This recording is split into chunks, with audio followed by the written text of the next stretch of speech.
This is the 77th episode of the Minor Noodles podcast. And this week, I want to talk or continue to talk about efficiency versus effectiveness.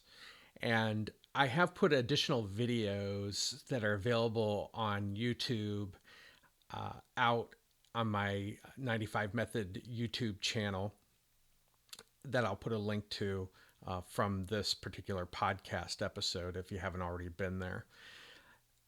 The subject of the two new videos I put out since the last episode of the Minor Noodles podcast have to do with more specifically efficiency versus effectiveness and analytical versus synthetic types of thinking.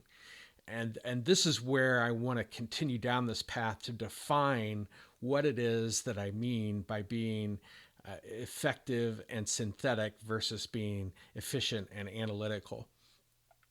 And so to continue down that path, one of the phrases that was uttered to me years ago by the late W. Edwards Deming was, by what method? And this really changed my attitude and thinking about how organizations should improve themselves and be run and things of that sort. So let's talk a little bit about methods of efficiency versus methods of effectiveness. And I've touched upon this a little bit in some of these YouTube videos that I'm referencing and also in the previous episode of the Minor Noodles podcast. So methods of efficiency, or if you will remember, doing things right, are things like technology, IT systems, automation. Those are things that can make you efficient, but they can't make you effective. You could be automating something that is completely wrong to do. And matter of fact, a lot of times when I dig into organizations, I find that to be what's happening. So then there are also methods of efficiency like Six Sigma and Lean.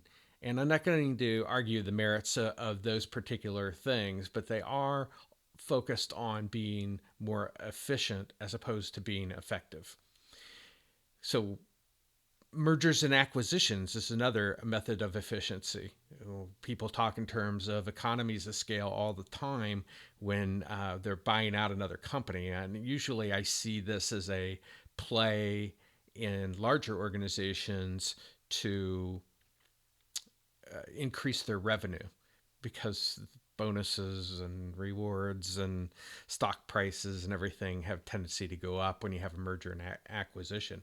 But the truth is that in mergers and acquisitions, I've really found them to make you either more effective or efficient because of diseconomies of scale. The bureaucracies involved in two different organizations with two different purposes and things of that sort. And despite all of the hype associated with it, mergers and acquisitions more often than not are failures. And matter of fact, I would say probably upwards of 80 to 90% wind up being failures.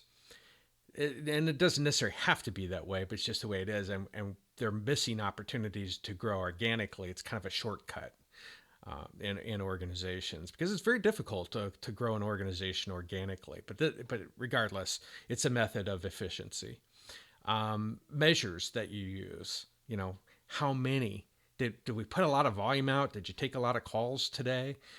Very results focused types of measures are measures of really efficiency as opposed to how effective you're being in the marketplace. And then I would go so far as to say even a lot of the leadership types of training. You could be very empathetic and say, oh, well, sorry, we're going to have to lay you off from this organization, but we made the wrong decisions as executives. And so there's a lot of efficiency associated with layoffs and making the balance sheet and income statements look a little bit better, or the financials, as I like to call them. But it doesn't have anything. If the executives are ineffective, then they have a tendency to play it out in order to cover their mistakes by having to make drastic actions, and sometimes that requires uh, downsizing the organization.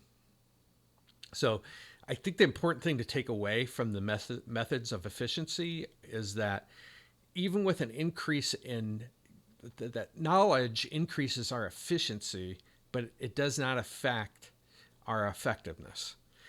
So let's talk a little bit about methods of effectiveness. Well, if it has to do with design, it has to do with doing the right things. And often executives, because they're so focused on the efficiency of an organization, it may not see it that way. And that's one of the reasons why I'm defining it in here, is that they don't look at the design that's required in their organization. And I'm going to talk about the things that I believe that need to happen in an organization to have a good design. But design requires synthetic thinking.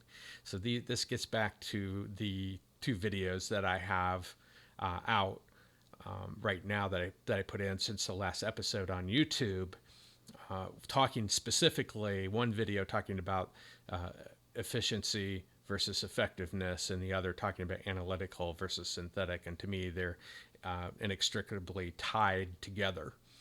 And so design comes from synthesis. And the types of design that I believe are the leverage points in organizations, or I found to be the leverage points in the organizations, are in your decision making.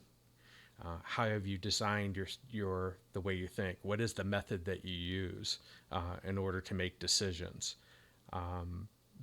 Another one is innovation. We have to innovate our thinking. We have to innovate our products. We have to innovate our services. Also, the way that our executive data analytics, what do we look at? Are we looking at measures of how many around the lines of efficiency? Or are we looking at things that will affect the effectiveness of things? Going back to the question of by what method will we achieve? Does it support a particular method that you're using in order to look at your measures? And then design in your organizational structure. How are you structured? These, to me, are the huge leverage points, but the first step to all of this is getting you to think in a synthetic way. And this is the subject, obviously, of the executive education program that I've been promoting for organizations to go through. And there's a free video at the95method.com/starter kit, where you can go through and kind of see, okay, what's this about, and how does this fit into my thinking?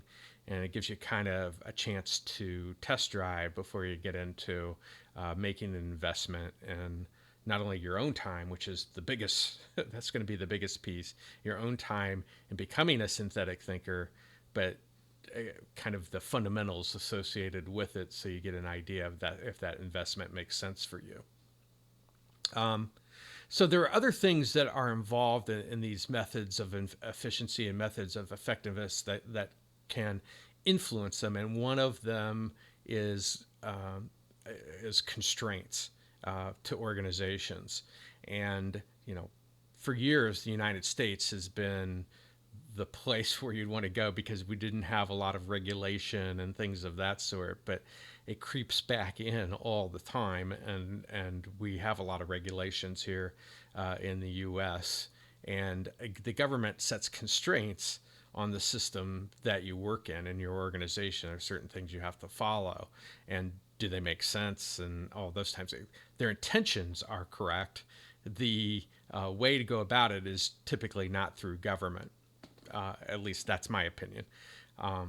And we also have to be aware of what's happening in the larger system. So if you're in a division of a larger company, which I've worked with multiple companies that have been divisions of, they're under the constraints associated with the corporate office, if you will, that can lay constraints on you.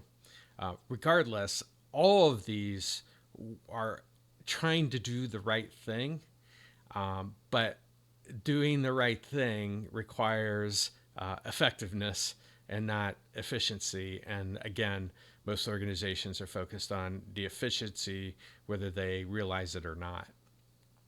One other thing that you should want to consider with regards to methods of effectiveness is that this is a never-ending improvement. When you get into when you're talking in terms of methods of efficiency, people often say, "Oh, the one best method to do something. What's the best practice?" Well, there isn't any.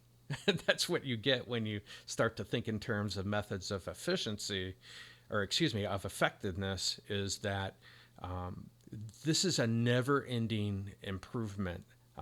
There is always a better way to do something, and you do it through designing or redesigning your organization in such a way. And I'm not talking about just moving the deck chairs on the Titanic, using that metaphor, but it's more associated with looking at the design of the organization and what it needs to do around the things that I talked about: decision making, innovation, executive data analytics, and your organizational structure. So that's what I wanted to share with you this week. I will put the links to some of these videos that I've completed. I'm trying to make them in that kind of that 4 to 6 minute range. And sometimes they're a little repetitive about the things that we're talking about here, but I think they're important when we're talking in terms of the way that we think, and changing the thinking in such a way that we need to, and taking those steps. And I'm trying to provide you both with both an operational definition as well as a method to become a synthetic thinker. Talk to you next week.